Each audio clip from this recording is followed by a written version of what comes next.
Tout ça, oui, oui. Bonjour à toutes et à tous, un énorme Freebooks. Vous ne vous êtes pas attendu à cela, n'est-ce pas? Mais voilà, donc on a trouvé encore pas mal de choses encombrantes, donc je vais vous les présenter de suite.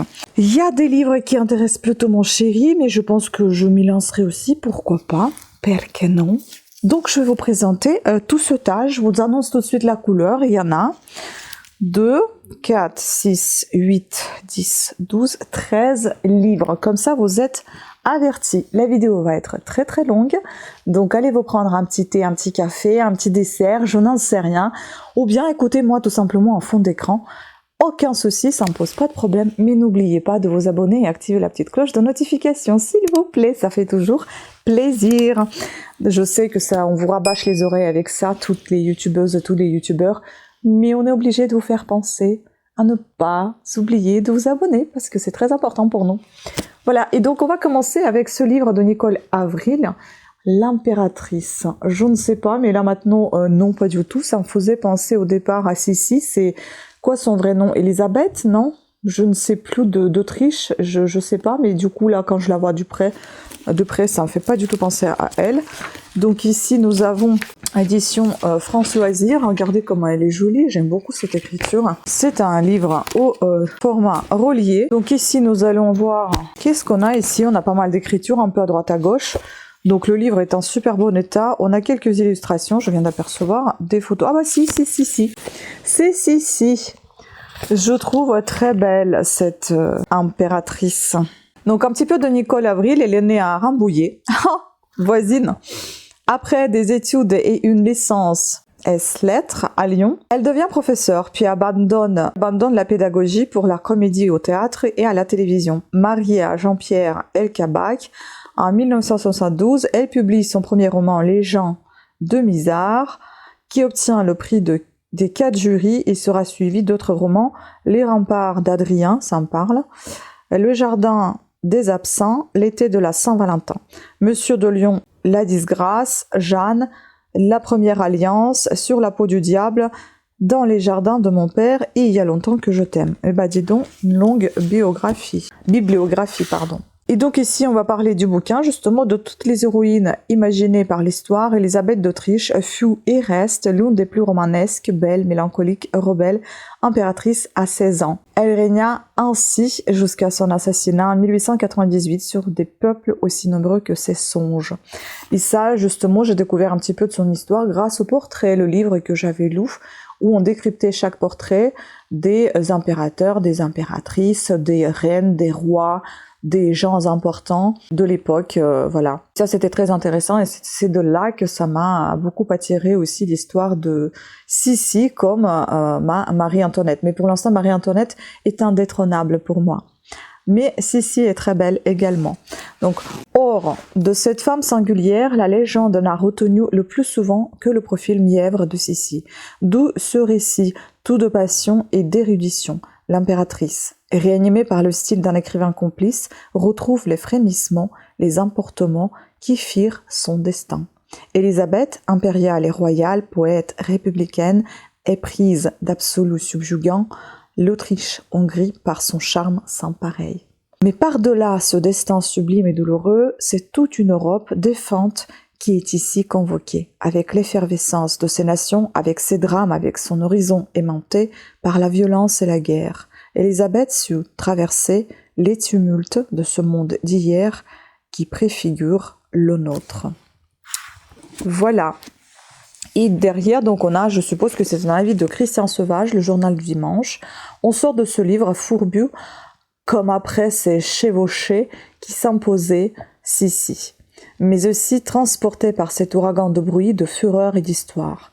De vie d'abord, grâce soit rendue à Nicole Avril, qui nous rend intact le souvenir de cette femme passionnée, en même temps que le chaînon manquant de notre histoire, indispensable pour comprendre les convulsions européennes d'aujourd'hui. Il y fallait beaucoup de talent. L'auteur n'en manque pas. L'impératrice lui a donné le reste. C'est top. J'ai trop envie de le découvrir, ce livre. Je vous ai pas dit le nombre de pages, non? Ici, nous sommes à 362 pages et beaucoup de bibliographies, des albums, des biographies à la fin du livre, des essais, etc. Ensuite, Stéphane Alix, je le connais cet auteur, enfin je le connais, j'ai lu quelques de ses bouquins, je le connais pas personnellement, mais je le connais par la littérature et j'aime beaucoup ce qu'il écrit. Albin Michel, en général j'ai ses bouquins au format poche, mais ça a été trouvé, donc écoutez, je le garde. Nos âmes oubliées. Donc ici, je pense que ça doit être l'un de ces derniers, je ne sais pas quand est-ce qu'il est sorti celui-là, ou alors l'un de ses tout premiers. C'est un récit 2021, c'est pas, il y a pas très longtemps non plus, hein, il y a 3 ans. Même si cette vidéo sortira en 2025, ça fera 4 ans, hein, parce que je la filme là le 11 décembre 2024. Nous sommes ici à 327 pages avec la table de matière, et je vous lis la 4e de couverture. Je n'ai aucun souvenir de mon enfance. Je n'imaginais pas qu'il soit possible de d'effacer à ce point des années entières de ma vie. Ce passé vient pourtant de ressurgir de la plus inattendue des façons. Tout a commencé quand j'ai découvert les travaux d'un jeune scientifique dont les recherches bouleversent actuellement les neurosciences. J'étais à 1000 lieues d'imaginer les conséquences qu'allaient avoir sur ma vie ces révélations lorsque je décidai de tenter l'expérience interdite. Entre doute et certitude, Stéphane Alix s'interroge. Comment entendre les messages et les signes que notre âme ne cesse de nous envoyer? Pourquoi sommes-nous persuadés que notre vie se résume à notre existence terrestre? Notre conscience est limitée à l'activité de notre cerveau? Quelles conséquences cet aveuglement a-t-il sur notre quotidien? Ce récit bouleversant remet en cause ce que nous pensions savoir de la réalité. Une invitation à explorer notre conscience et nos mécanismes de défense. Un témoignage exceptionnel qui permet de considérer notre vie autrement. J'aime beaucoup comment il écrit tellement bien. Alors ensuite, je vais peut-être continuer avec les livres au format broché et relié, et puis après on passera aux petites poches. Donc ici nous avons édition je ne sais pas, je ne sais pas, voilà comment ça se présente, on a une main là. Ah, c'est une édition, oh là là, ils ont arraché une page, ils ont coupé une page. Ah, c'est France Loisirs, Alain Page, ou Alain Page, je ne sais pas, Ciao Pantin. C'est un roman, c'est ça, c'était le choix de mon chéri dans tout ce qu'on a trouvé. On est ici même pas à 200 pages, 188. Ah, j'aime bien, ici ils ont décrit thriller, mot anglais signifiant qui effraie. Film ou roman à suspense, généralement policier ou fantastique, apte à provoquer chez le spectateur ou le lecteur certaines sensations émotives. Larousse. Alors ici, prix du suspense français 1983, un beau vintage, Intermuse, donc on a un avis, une œuvre d'aujourd'hui, mélange de dureté et de tendresse, une construction originale plus qu'un polar supplémentaire, un grand roman tout simplement. Voilà, c'était un avis, et puis là, on a donc de ce Alain Page ou Alain Page, romancier et scénariste, et l'auteur de poèmes Fumée, de romans comme La piscine, porté à l'écran par Jacques Adéré, Feu rouge pour Calonne, Palme d'or du roman et d'espionnage, Les compagnons de 6 et Le mutant, tous les deux adaptés à la télévision. Alain Page a reçu le prix suspense français en 1983 pour Ciao Pantin, porté à l'écran par Claude Berry. Ah, je connaissais pas du tout cet auteur, ni tout ce qu'il a fait, à part Piscine, si on parle de la même piscine avec Alain Delon. C'est le seul film peut-être que j'ai vu de ce qu'on vient de parler là. Et donc ici, on a le résumé. Quel personnage se cache derrière Lambert, ce pompiste alcoolique de 50 ans? On le croit au bout du rouleau et voici qu'il s'attache à un adolescent mi-juif mi-arabe Bansousan, plus ou moins lié au pourvoyeur de drogue et aussi paumé que lui. Entre les deux hommes se crée une amitié douloureuse, profonde, qui va être éprouvée de façon atroce. Cette complicité entre losers est encore renforcée par la venue de Lola la dingue, une jeune punk dont va s'éprendre Lambert. Merveilleusement écrit, Ciao Pantin vous entraîne dans l'univers des punks et dans celui autrement redoutable des trafiquants de drogue. Ce livre dur, violent, sans complaisance, a toutes les qualités d'un excellent thriller et celle d'un grand roman. Je vais le laisser là, comme ça mon chéri, va le lire. Ensuite, Edith Anne Beer avec Susan Dworkin, ça me donne trop envie. La femme de l'officier nazi. Moi, Edith Beer, juive autrichienne survivante. Belle femme. Je pense que c'est également, c'est ça, France Loisirs. Bon, il est un peu dégueulasse le livre, mais bon, je veux dire, au niveau d'état, mais qui est-ce que j'ai envie de le lire? On a ici aussi quelques photographies. Et j'adore cette couverture, regardez sur le fond de journal, on dirait. Derrière, pareil, c'est marqué Auschwitz, etc. C'est tamponné. Et, ça fout les jetons, ça fait la chair de poule, ce livre. Rien qu'à la couverture. 366 pages. Un petit peu d'autrice. Née à Vienne en 1914, Edith Anne Beer, après son divorce d'avec Werner Vetter en 1947, vit désormais à Netanya en Israël. Sa fille Angela, le seul enfant juif né dans un hôpital du Reich en 1944, habite, elle, Londres. Susan Dworkin, romancière et scénariste américaine, couronnée par Emmy Awards et le National Book Award, l'a accompagnée dans la rédaction de cette autobiographie. Je suis perturbée parce qu'à chaque fois, je ne sais pas trop comment ça se prononce, Reich ou Reich. Reich. C'est Reich qu'on prononce. Je suis désolée pour la prononciation. Donc, la femme de l'officier nazi, on a ici un avis Dernières nouvelles d'Alsace de Paul Van Drom. Il s'agit bien d'un témoignage à l'authenticité incontestable. On suit le cœur serré les étapes d'une vie persécutée, mais qui jamais ne se courba. Ce mélange d'ingéniosité et de hardiesse, cette volonté de survie, bref, ce courage sans lassitude face à la perversité criminelle, ouvre sur la nature humaine sa part héroïque comme sa part avilie, des perspectives vertigineuses. Et donc ici le résumé, 1938. Vienne ouvre les bras à Hitler et sombre vite dans la terreur antisémite. Arrestation par la Gestapo, confinement dans le ghetto, étoile jaune sur le manteau, envoi dans un camp de travail. La jeune Edith Anne devra traverser seule toutes ces épreuves.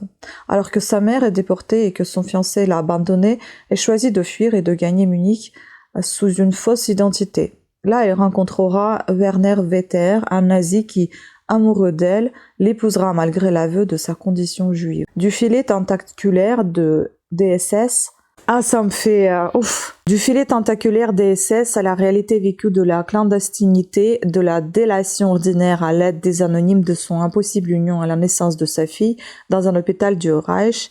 En 1944, Edith Anne raconte sans concession, mais avec une extrême sensibilité, l'enfer de la guerre, la banalité du mal et le terrible dilemme de la survie.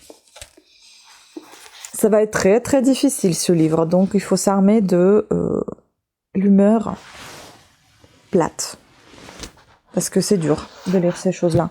Mais c'est très intéressant. Bon, on va passer à des choses moins douloureuses, un peu plus, on va dire, modernes. Je suis désolée pour la luminosité, elle disparaît petit à petit, et s'éteint comme un petit feu. Mais j'essaie de me dépêcher comme je peux. Donc, on va peut-être continuer avec des livres un tout petit peu plus âgés aussi, hein. Et puis on passera à quelque chose d'un peu plus d'aujourd'hui. Donc là, ce sont des livres de poche ancienne version.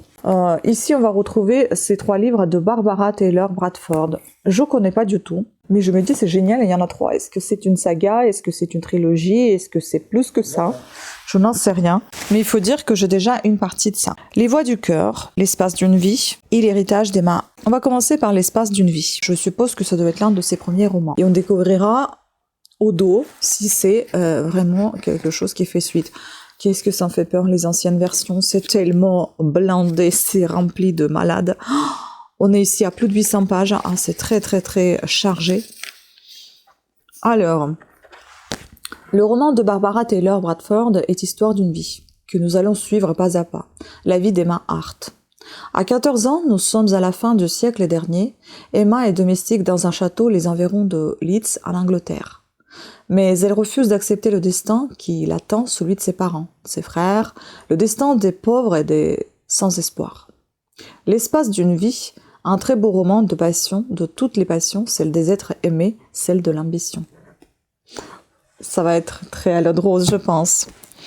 Ensuite, on a Les voix du cœur, de la même autrice. Édition complète en un volume, c'est bien. On est ici pas loin de 700 pages, c'est aussi bien rempli. Francesca et Catherine, toutes deux très belles, très séduisantes, au caractère indomptable, se rencontrent au sortir de l'adolescence. Leurs destins, comme les destins des hommes qu'elles aimeront, vont se croiser, s'interpénétrer, s'affronter, de 1956 à 1979. Roman de l'amour et de la passion, roman de l'amitié et parfois de la trahison, roman de la réussite et de l'ambition. Les voix du cœur consacrent de façon éclatante le talent de Barbara Taylor Bradford, qui a obtenu un immense succès avec son premier roman, L'espace d'une vie. Peut-être que ça fait suite, mais ils en parlent pas. Non, je pense pas que ça fait suite à l'autre.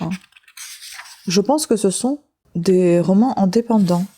On saura lorsqu'on va commencer à lire. Et donc l'héritage d'Emma Hart, mais bizarrement on rencontre cette Emma Hart comme dans un premier, hein, et ici on est nettement moins épais. Hein. On est ici à peine à 340 pages. Les êtres d'exception laissent à ceux qui les ont connus un souvenir vivifiant qui les pousse à entreprendre, conquérir, vaincre. Paula Hart, la petite fille d'Emma, héroïne du best-seller L'espace d'une vie, dirige désormais la chaîne des magasins que lui a légué sa grand-mère. Mais être une héritière ne lui suffit pas. À l'image de l'incomparable Emma, elle rêve de bâtir, d'être à son tour une fondatrice. Elle devra toutefois affronter passion et rivalité et surmonter bien des drames et des épreuves avant de réaliser son rêve. Des romans, voilà. On va passer à quelque chose d'un peu plus glauque, des thrillers. Et on va commencer avec ce policier, on va commencer en douceur, non pas par le thriller, mais par un policier de Deborah Crombie, une affaire très personnelle. La couverture m'a bien attirée. On est ici au livre de poche, donc policier, le livre un peu sale, c'est pas très grave, à 443 pages, oui, il a bien souffert celui-là. Je vous lis la 4e. L'université de Cambridge, vénérable institution au calme trompeur, est le théâtre d'une série de suicides énigmatiques et de morts accidentelles ou mystérieuses. Parmi les professeurs et les conférenciers, il semble n'y avoir que des âmes troubles et des suspects. L'inspecteur Duncan Kincaid, assisté de sa compagne Gemma James, risque d'avoir fort à faire pour percer le secret de ce monde clos. D'autant qu'après 12 ans de séparation, son ex-femme Victoria McClellan l'interroge sans cesse à propos de la biographie controversée d'une poétesse anticonformiste qui se serait supprimée en avalant des médicaments. La vérité se cache une fois encore dans le passé qui va ressurgir peu à peu, de plus en plus angoissant. Avec sûrement un suspense subtil et captivant, Deborah Crombie confirme brillamment sa maîtrise du genre. C'est un peu emmêlé, c'est un peu particulier, mais on verra bien. Ensuite, ça va être plutôt des romans. Je vais vous dire où sont plutôt encore des thrillers. Ils sont là. On a encore un policier. C'est plutôt des policiers en fin de compte que des thrillers. On a Donna Leon. Je l'ai lu 2 fois, 2 de ses bouquins. Je crois que ça s'appelait Noir d'ébène. Et un autre truc, je ne sais plus quoi, mais c'était une affaire de stupéfiants. Ça m'a pas trop plu. Et le premier que j'ai lu d'elle, je ne m'en souviens même pas ce que c'était. Et donc après ça, j'ai arrêté de la lire, mais peut-être que j'ai tort, je ne sais rien. Donc ici, c'est traduit de l'anglais États-Unis par Gabriella Zimmerman. Faut pas oublier que c'est une Italienne d'origine, je crois, qui vit aux États-Unis.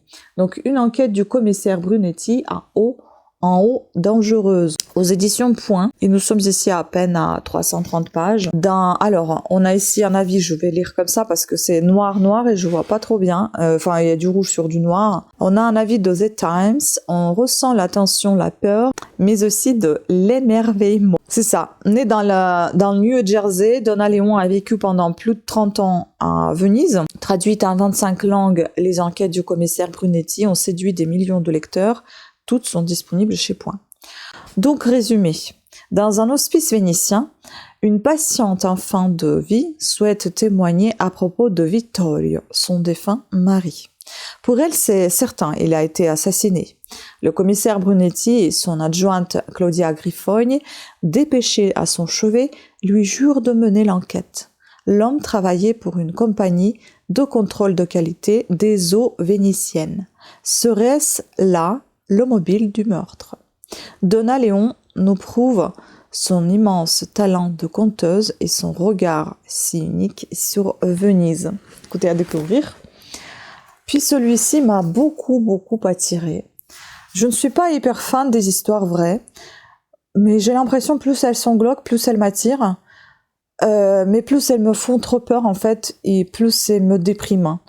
Mais il y a quelque chose qui me pousse à lire ces histoires, peut-être par le fait de comprendre comment les gens se comportent dans des situations très complexes, très difficiles, voire invivables, comme pendant la Seconde Guerre mondiale. C'est peut-être pour ça aussi que cette partie d'histoire me touche beaucoup et Il retient énormément mon attention et c'est de là que ça vient que en ayant toujours cette volonté d'anticiper les choses et de se voir dans telle ou telle situation, si jamais, peut-être que ce jamais n'arrivera jamais en fait, et heureusement, tant mieux pour moi, autant mieux pour quelqu'un d'autre, mais si jamais, peut-être qu'on a quelque part une sorte d'issue grâce à ces livres, grâce à ces enquêtes, grâce à ces témoignages, grâce à ces lettres, à ces récits, à ces histoires vraies, ou en partie vraies, qui nous aideront à nous échapper de certaines situations malheureuses dans la vie.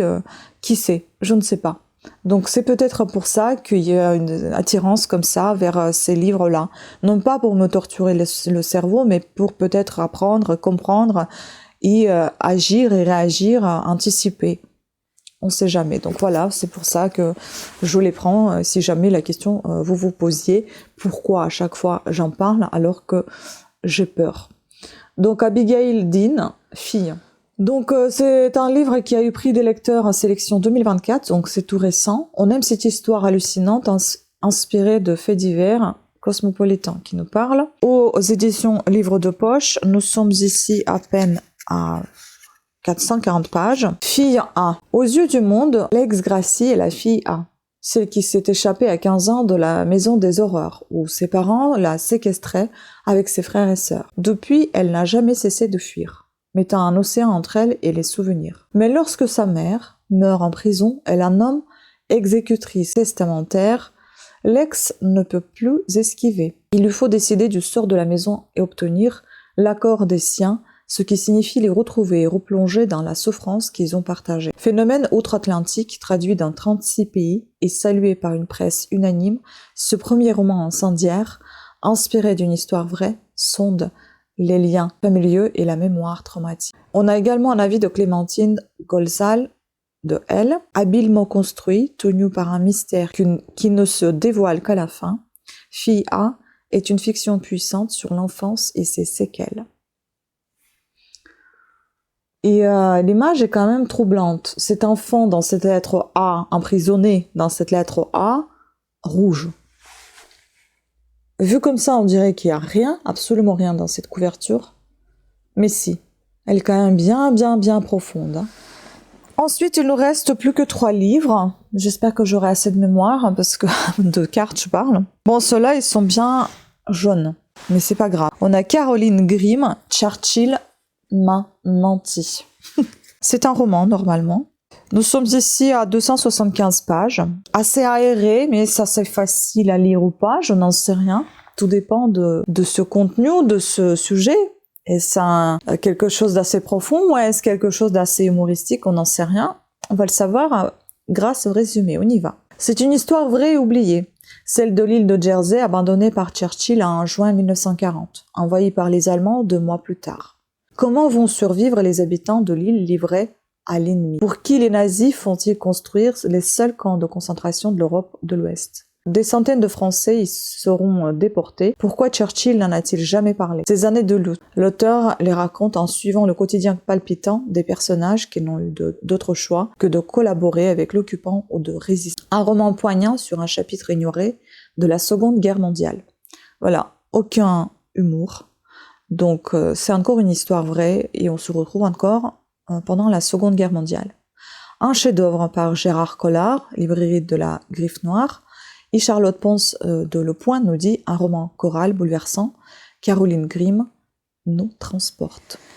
Et enfin, 2 derniers, je vais arrêter et reprendre, parce que si j'arrête pas et je reprends pas, je vais me précipiter et je vais lire n'importe comment, parce que en fait, si vous voulez, au bout de 29 minutes, la vidéo s'arrête. Laurie Nelson Spielman, Demain est un autre jour. Le phénomène de Life List. Je ne sais pas si je l'ai lu, mais ça me fait penser un petit peu à Raphaël Giordano. Je ne sais pas, est-ce que ça va être un peu ça. Aux éditions Pocket, la couverture est assez poétique, on peut dire. Je pense que ça va être un truc un peu psychologique. On se rapproche on est à 440 pages. Avez-vous fait de vos rêves de jeunesse? Brett Bollinger, elle, a 1 an pour le découvrir. Pensant hériter de l'empire cosmétique familial à la mort de sa mère, elle apprend que cette dernière, qui avait pour elle de tout autre projet, ne lui a légué qu'un vieux bout de papier. La liste de tout ce que Brett voulait vivre quand elle avait 14 ans. Si elle veut toucher sa part, la jeune femme doit réaliser chaque objectif de cette life list. Enseigner? Aucune envie. Un bébé? Andrew, son petit ami, n'en veut pas. Tomber amoureuse? C'est déjà fait grâce à Andrew. À moins que... Bon, ça doit être assez marrant, mais je pense que j'ai déjà lu un truc dans ce style. Et je suis pas une grosse fan de ce type de roman, mais enfin bon, je vais le lire quand même. Elle, à vie, légère comme une bulle, cette comédie romantico-initiatique est une leçon d'optimisme. Et enfin, le Parisien, une fois entamé, ce Bridget Jones, drôle et ultra positif, on a envie de le retrouver comme un oreiller moelleux. Bah écoutez, on verra bien si j'en aurai envie. Et puis là, complètement l'opposé de ce que je lis d'habitude. J'adore cette couverture, c'est un touch, comment on dit, touch, là, je sais plus, velouté en fait. Elle est très très douce. Regardez comment je suis fatiguée, j'ai le nez rouge. Nguyen Phan Khemai, je pense que c'est thaïlandais, non? Taïwanais, comme on dit. Pourtant, c'est traduit de l'anglais par Sarah Tardy. Vietnamienne, ok. Donc ici, née en 1973 dans un petit village du Nord Vietnam, Nguyen Phan Khemai est une autrice et poétesse reconnue, best-seller international multiprimé. Son premier roman, Pour que chantent les montagnes, a été traduit dans le monde entier. Et donc c'est son premier roman, Pour que chantent les montagnes, prix du meilleur roman, sélection 2025. Grand roman, collection Grand roman aux éditions Point. Nous sommes ici, même pas à 450 pages, et le livre 109. Je pense qu'il n'a même pas été lu, il a été jeté comme ça. Il est neuf. C'est dingue. Ouais, c'est dingue. Vietnam, 1972. Ah, mais attendez, une envoûtante fresque familiale, un siècle d'histoire vietnamienne. Je n'ai aucune expérience avec le Vietnam. On verra bien. Vietnam, 1972. Depuis leur refuge dans les montagnes, la petite Young et sa grand-mère regardent Hanoï brûler sous le feu des bombardiers américains. La guerre vient de faire une entrée brutale dans leur vie. Pourtant, malgré la destruction, le quotidien reprend son cours. Les colonnes de fumée s'élèvent des abris de fortune, les éclats de rire des enfants résonnent et les vétérans reviennent du front. Mais derrière la joie des retrouvailles, Wong entrevoit déjà les sombres souvenirs qui pourraient déchirer sa famille, comme les souffrances déchirent sa patrie depuis des décennies. C'est un peu tristouné quand même ce Freebooks, puisqu'on n'a que des livres sur la guerre, hein, quasiment. Il y en a très peu de policiers ou d'histoire ou quelque chose d'assez léger, hein, très très peu. C'est surtout les livres qui parlent de la guerre, mais en même temps histoire en fait.